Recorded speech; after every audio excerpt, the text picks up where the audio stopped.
이 시간 다 함께 하나님을 경외하는 마음으로 자리에서 일어서시겠습니다. 오늘 우리에게 주신 말씀은 누가복음 4장의 말씀입니다. 우리 봉독은 1에서 13절만 하도록 하겠습니다. 우리 한 절씩 읽고 마지막 13절을 함께 읽겠습니다. 예수께서 성령의 충만함을 입고 요단강에서 돌아오사 광야에서 40일 동안 성령에게 이끌리시며 마귀에게 시험을 받으시더라. 이 모든 날에 아무것도 잡수시지 아니하시니 날수가 다함에 줄이신지라. 마귀가 이르되 내가 만일 하나님의 아들이어든 이 돌들에게 명하여 떡이 되게 하라.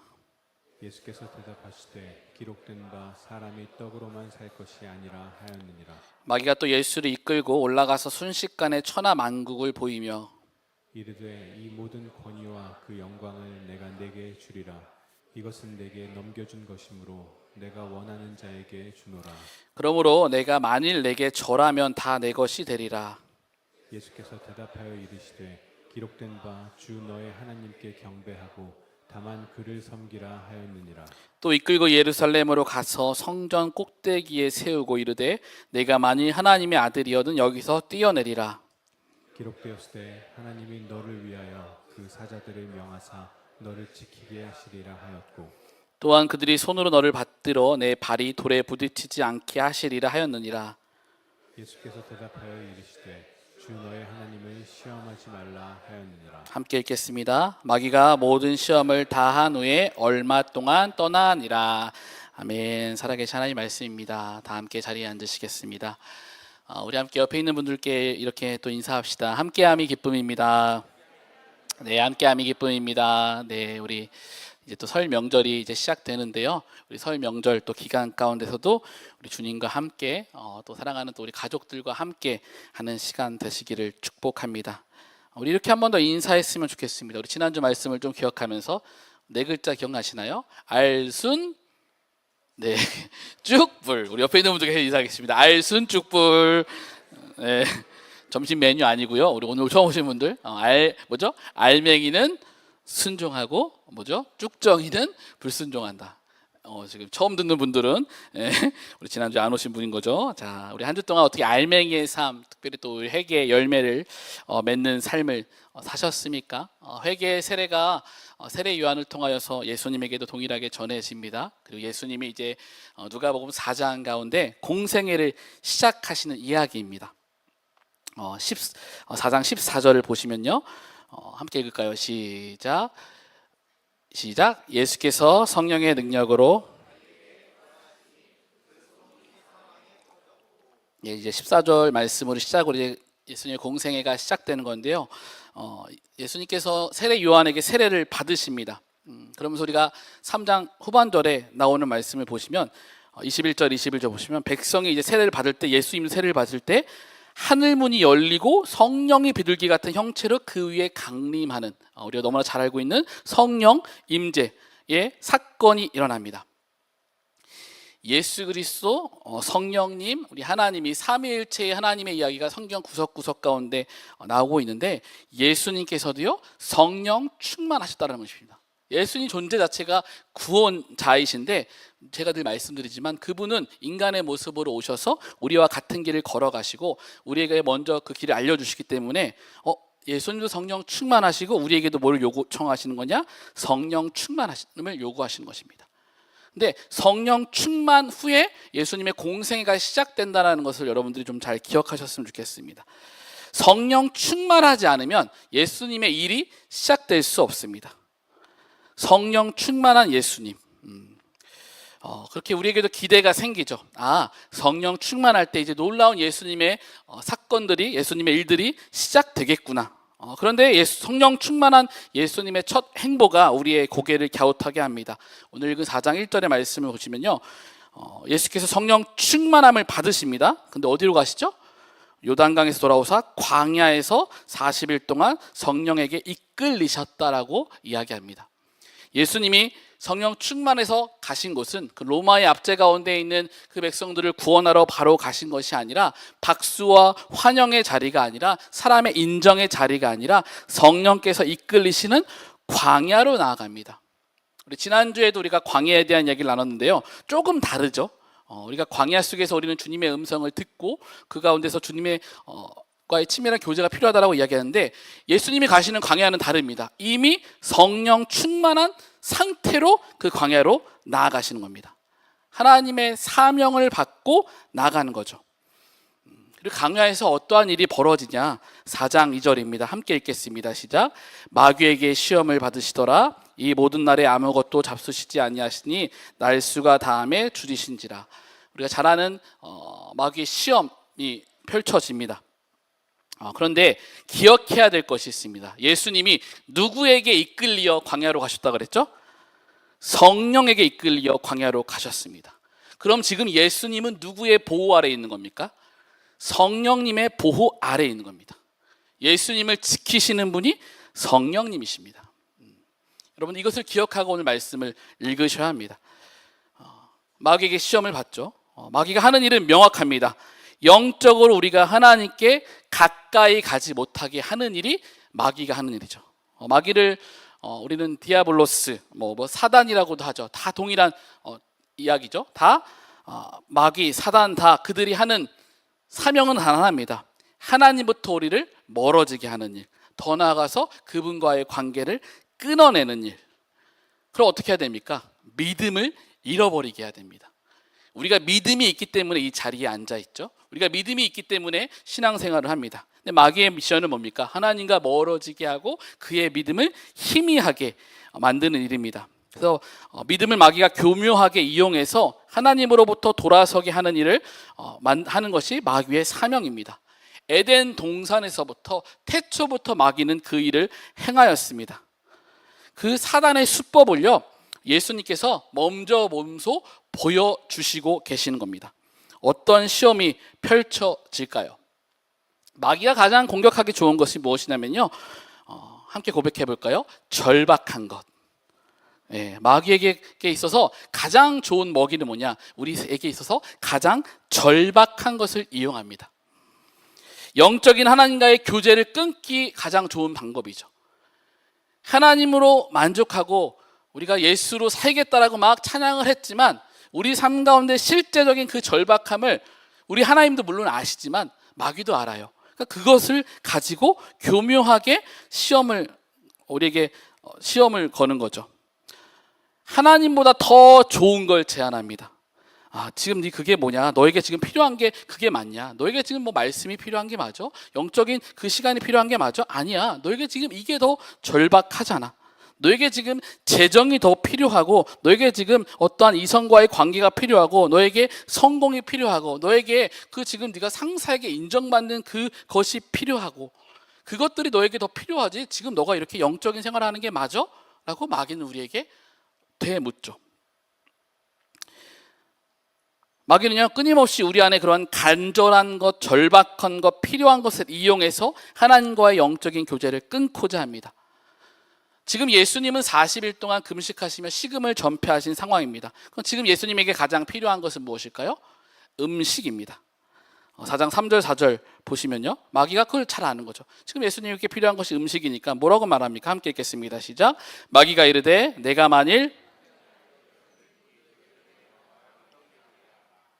예수께서 대답하시되 기록된 바 사람이 떡으로만 살 것이 아니라 하였느니라.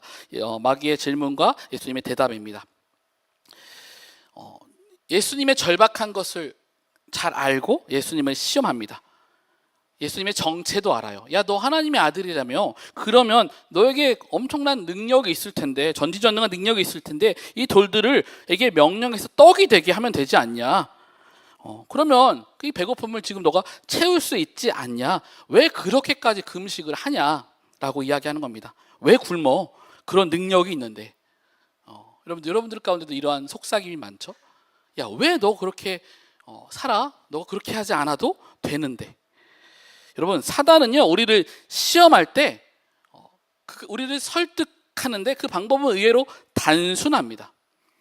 어떠한 속삭임이 있냐? 너 왜 그렇게 어리석냐라는 것입니다. 우리가 신앙생활하면서 많이 듣는 이야기시길 축복합니다. 여러분들이 이러한 이야기를 주변에서 많이 들으면 신앙생활을 잘하고 있다는 증거예요. 직장에서 동료들이 야, 너 왜 이렇게 어리석어? 그렇게까지 신앙생활 해야 돼? 여러분 축복합니다. 신앙생활 잘하고 계시다라는 증거예요. 사단은요 그 부분을요 우리에게 이용해서요 우리의 신앙이 어리석어 보이는 것처럼 우리를 설득합니다. 어찌 보면 사단의 이야기는 허무맹랑한 소리가 아닙니다. 굉장히 논리정연하죠.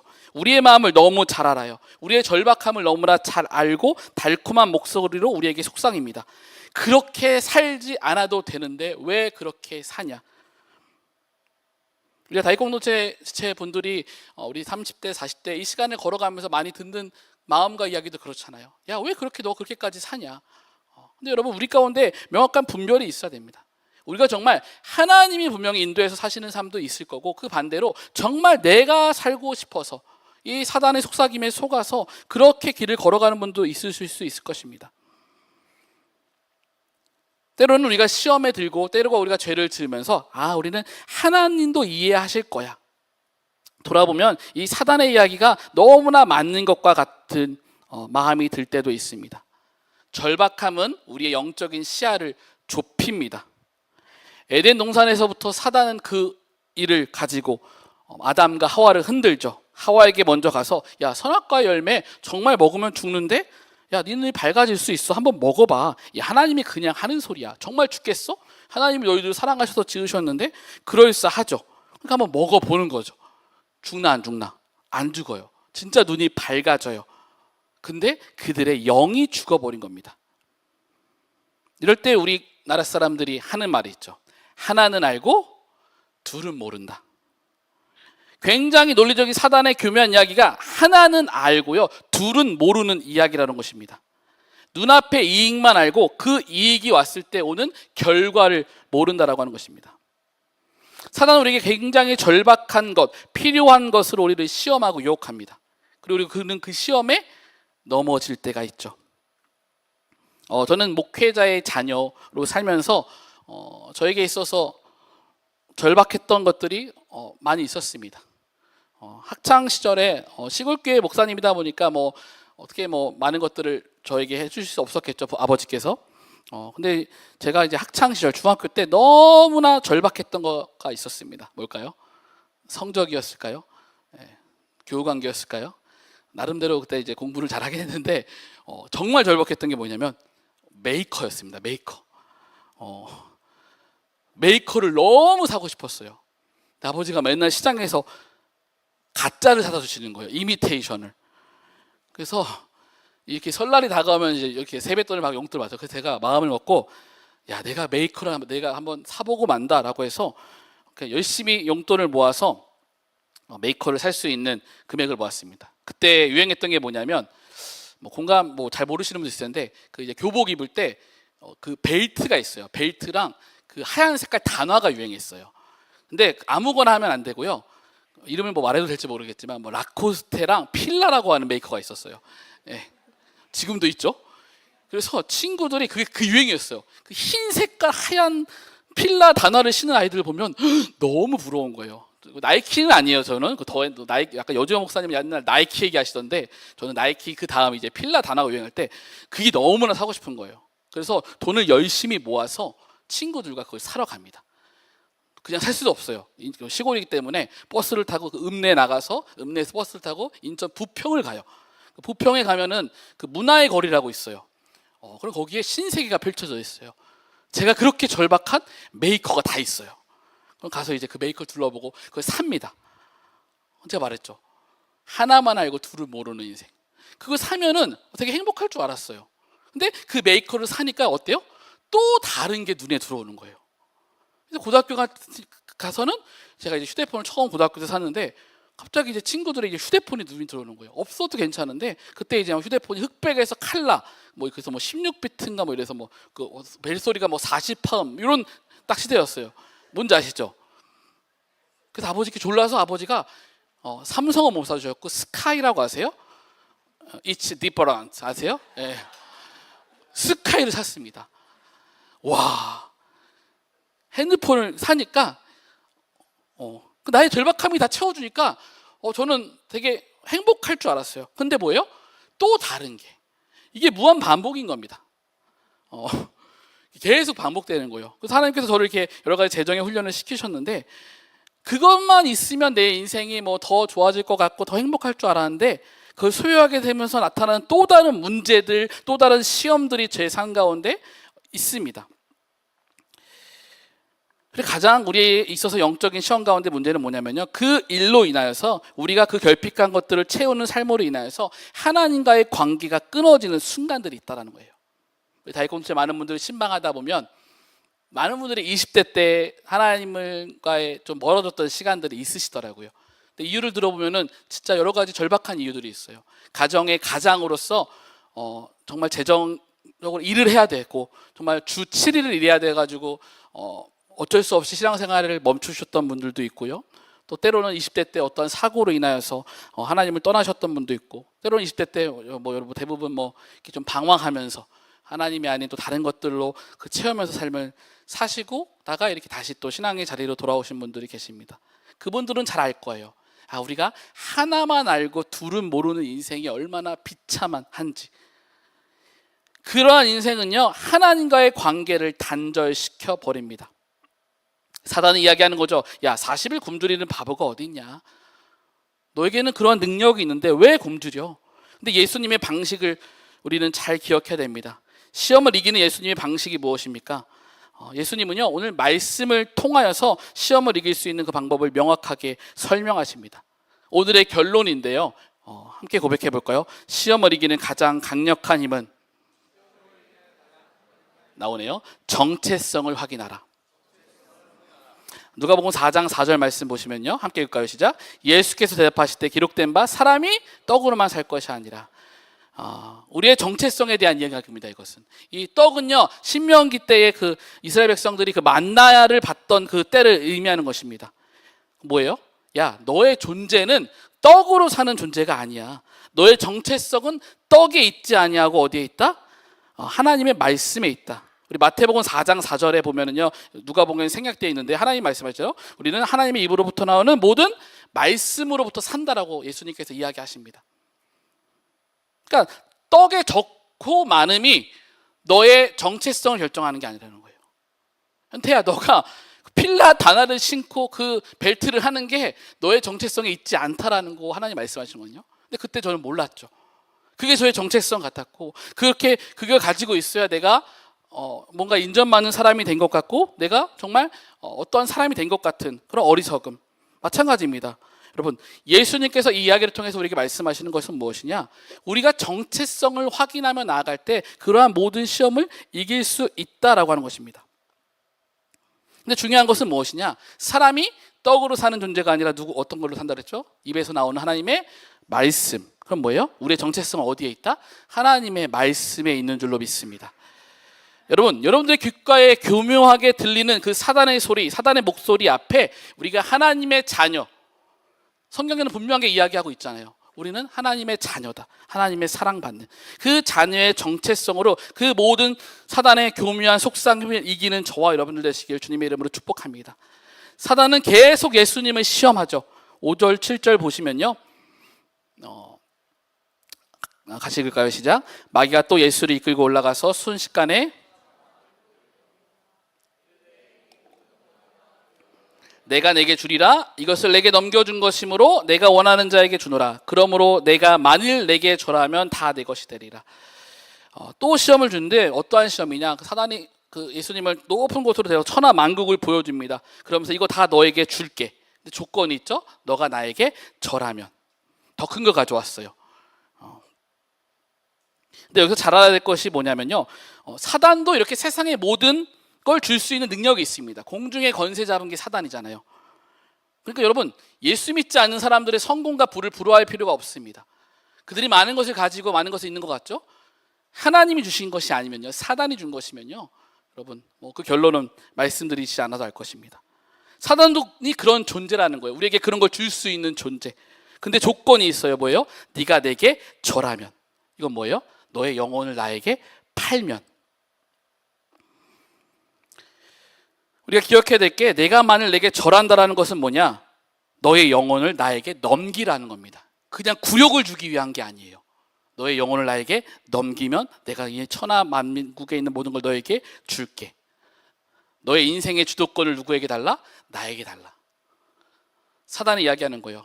조건이 있어. 그래, 그렇게 한번 너가 하면 내가 너에게 이걸 다 줄게.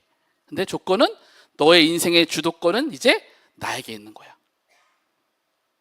하나님께 우리의 인생의 주도권이 있는 게 하나님 자녀의 삶인데, 그 시험에 그 유혹에 넘어가면요, 우리의 주도권이 사단에게 빼앗겨 버립니다. 그건 죄는 더 큰 죄를 낳아요. 여러분들 아시잖아요. 왜 이렇게 그 죄가 점점점 커질까? 우리의 인생의 주도권이 하나님께 없기 때문에 그렇습니다. 우리의 정체성이 하나님의 자녀라는 정체성이 없기 때문에 그렇습니다.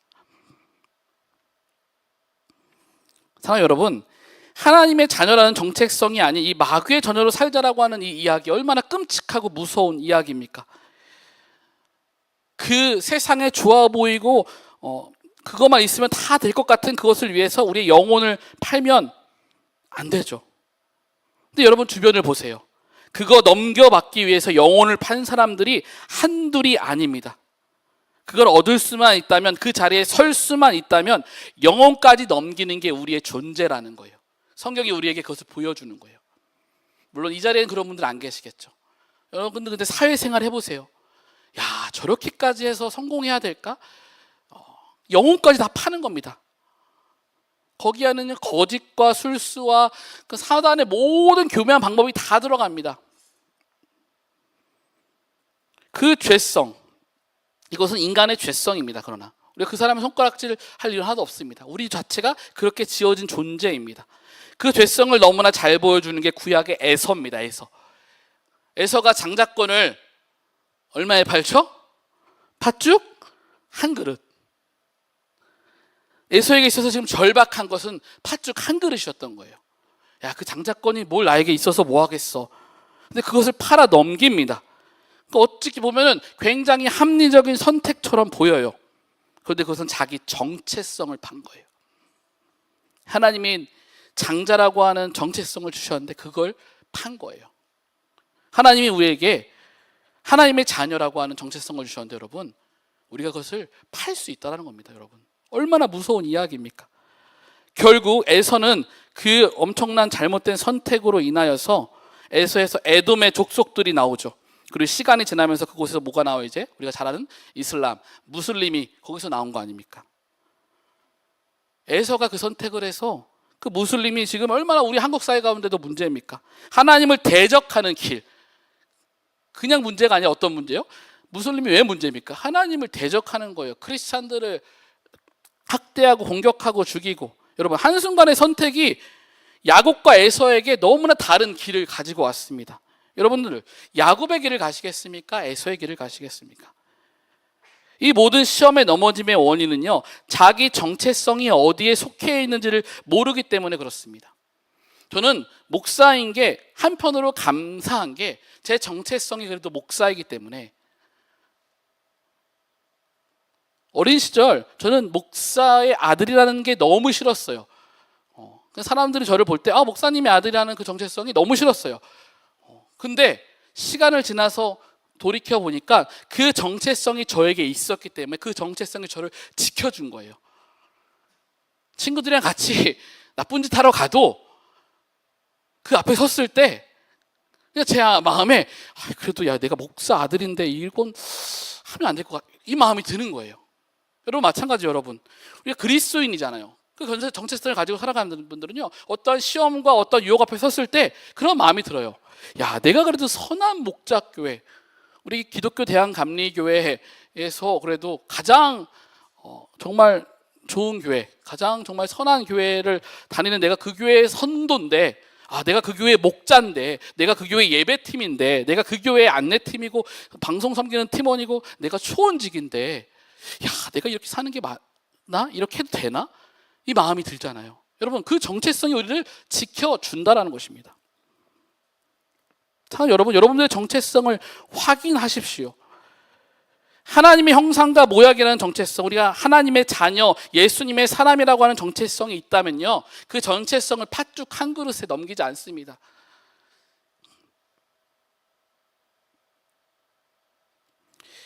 근데 여기서 우리가 기억해야 될 게, 그 천하 만민을 보여줬잖아요. 팥죽 한 그릇은 약간 고민할 만, 우리가 이겨낼 만한데 천하 만민을 다 주겠다 그러면서 그 정체성을 우리가 지키기 어려울 때 많이 있잖아요. 근데 여기서 예수님께서 우리에게 주시는 말씀이 뭐냐? 그 천하 만민보다 더 중요한 게 있는데 그게 뭐냐? 한 영혼의 가치다라고 하는 것입니다. 신앙 안에서 우리는 한 영혼의 가치를 알아야 됩니다. 내가 얼마나 하나님의 존귀한 자녀인지, 내가 하나님의 존귀한 자녀이면요, 여러분들이 일상생활하면서 만나는 모든 이들도 뭐예요? 하나님의 자녀입니다. 그러면 우리는 그들을 어떻게 대해요? 존귀하게 대해야죠. 나보다 어떤 직책이 있고 높은 사람이어서 존귀하게 대하고, 이 사람은 나보다 낮은 자리에 있고 나보다 사회적 지위가 낮으니까 하대해야 되고, 절대 아니죠. 예수님 말씀하시는 거예요. 우리가 한 영혼의 가치를 이 시험을 통해 말씀하시는 겁니다. 그 천하 만민보다 더 중요한 게 있는데 그것이 뭐냐? 한 영혼의 가치다. 우리가 이번 주 설 명절을 보냅니다. 명절 때마다 안타까운 사건 사고들이 올라오더라고요, 기사로. 너무 안타까워요. 그 기사들 보면은 대부분 유산 문제, 부모님께 왜 오빠는 1억을 물려주고 난 1,000만 원만, 이런 거 있잖아요. 그 형제 간의 유산 문제가 다툼이 되고 싸움이 돼서 가정끼리 이렇게 의를 끊고 살고 너무나 많죠. 더 나아가서는 그 안에서 막 살인 사건도 일어나는 걸 봅니다. 가정 안에서 하나님이 가정을 우리 안에 가장 아름다운 천국이라고 주셨는데 가정 안에서조차 한 영혼의 가치를 모르는 거예요. 당장 내 눈앞에 있는 그 떡의 문제가 더 중요하니까, 당장 내 눈앞에 보이는 천하 만국의 영광이 더 중요하니까 내게 하나님께서 귀한 선물로 주신 천국의 가정 안에서의 그 한 영혼의 가치를 보지 못하는 영적인 맹인이 되어가고 있다고 하는 것입니다. 사랑하는 우리 다윗 공동체 지체 여러분, 한 영혼의 가치를 우리 이번 명절 기간을 통해 깨닫고 그 영혼을 또 품고 사랑하는 설 명절 되길 주님의 이름으로 축복합니다. 다양한 가정의 환경이 있으실 겁니다. 근데 우리가 그 지나갔던 과거의 어떠한 그 일들을 기억하기보다 하나님이 우리에게 주신 그 한 영혼의 가치, 여러분 지금 누가복음 4장은요 이 한 영혼의 가치를 잃어버린 시대입니다. 세상의 권세가 판을 치죠. 우리가 지난 3장에 기억나실지 모르겠지만 본디오, 빌라도, 헤롯, 빌립 3장 시작하면서 그 권세자들 이름 나열했던 거 기억나십니까? 왜 그들 이름을 나열했다라고 했죠? 그 세상은 이미 그 세상의 권세 잡은 자들이 가득했어요. 여러분 그 권세 잡으려면요 그냥 되는 일이 아닙니다. 영혼을 팔아서까지 치열하게 어떠한 일을 했기 때문에 그런 권세를 잡을 수 있습니다. 여기 정치 쪽에 계신 분들 계실지 모르겠지만 그런 말 하잖아요. 정치인들은 이름과 숨 쉬는 것 빼고는 다 거짓말이다. 그만큼 제가 정치를 하는 건 아닙니다. 근데 그만큼 정치적으로 높은 자리에 올라가려면 영혼을 팔아서까지로도 그렇게 해야 된다라는 이야기 때문에 그런 말들이 나왔겠죠. 근데 예수님께서 말씀하세요. 한 영혼의 가치를 말씀하면서 우리의 정체성을 다시 한번 말씀하십니다. 4장 8절 함께 읽겠습니다. 시작.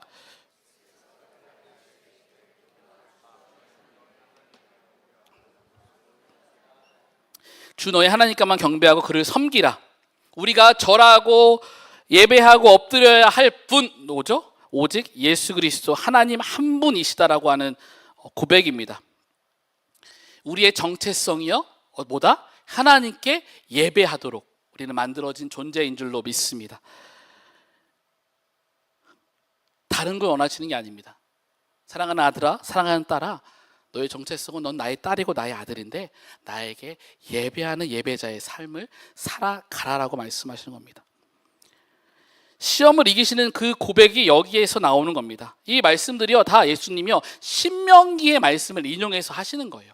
예수님 안에는 이미 그 말씀들이 있었기 때문에 그 말씀이신 예수님께서, 그 말씀의 길을 살아가신 그 예수님께서 그 말씀을 다시 한번 마귀에게, 그리고 그 이야기를 우리에게 전하고 계십니다. 이제 마귀가 물러갈 만도 하는데 예수님이 말씀으로 다 그 시험을 이겨내시니까 마귀가요 이제 말씀을 가지고 와서 공격해요. 누가복음 4장 9절에서 12절 이제 성전 꼭대기에서 뛰어내리라, 이게 시편의 말씀을 인용하는 거거든요. 그 보세요. 마귀가 하는 말이에요. 기록되었으되 하나님이 너를 위해 그 사자들 명하서 너를 지키게 하겠다. 야, 시편에 그렇게 나와 있잖아. 그럼 너 말씀대로 너가 이 성전에서 뛰어내리면 너 지켜주겠네? 다른 얘기하는 게 아니고 그 말씀을 가져와서 교묘하게 예수님을 시험하죠. 근데 여기서 이 메시지가 어떠한 메시지냐? 예수님이 그 일을 하실 수 있겠죠, 물론. 그렇게 그러한 모습을 많은 사람들에게 보여주면서 로마의 압제를 다 이겨내는 영웅적 메시아가 될 수 있었을 것입니다. 하지만 이것은 어떠한 사단의 메시지냐? 사단이 어떻게 속삭이는 메시지냐? 고난의 길이 아닌 인정의 길로 가라는 속삭임입니다. 하나님은 우리의 죄를 위해서 예수님을 십자가의 고난의 길로 가게끔 하셨는데 사단은 말하는 거예요. 야, 고난의 길 말고 그냥 네가 여기서 뛰어내려서 그 말씀이 이루어지는 모습을 보여서 사람들에게 위대한 메시아, 인정받는 메시아, 그런 메시아가 되면 안 돼? 하고서 사단이 속삭이는 겁니다. 시험을 주는 겁니다. 위대한 사람, 만약 예수님이 사단의 말처럼 그렇게 당신의 힘과 능력을 과시하였으면요, 물론 위대한 길로 갈 수 있었을 것입니다. 그러나 하나님은 그걸 원치 않으셨어요. 그래서 여러분, 기복신앙의 맹점이 여기 있는 겁니다. 제가 여러분들께, 여러분들 예수님 믿고 다 대박 나시고 성공 나셔서 위대한 사람이 되셔서 이 세상을 전복시키십시오, 변화시켜라고 저는 말씀하지 않습니다. 왜요? 성경이 그렇게 이야기하지 않습니다. 물론 하나님은 우리를 위대하게 쓰시는 분이시죠. 근데 하나님은 지금 예수님께 그걸 원치 않으셨어요. 사람들에게 조롱받아도 멸시받아도요, 고난의 길을 가라라고 이야기하셨습니다. 천하 만국이 우리에게 없어도 그 한 영혼의 가치를 알려주시고 계십니다. 그리고 그 길, 우리가 원래 걸어가야 될 그 십자가의 길을 예수님께서 대신 가게끔 하고 계십니다.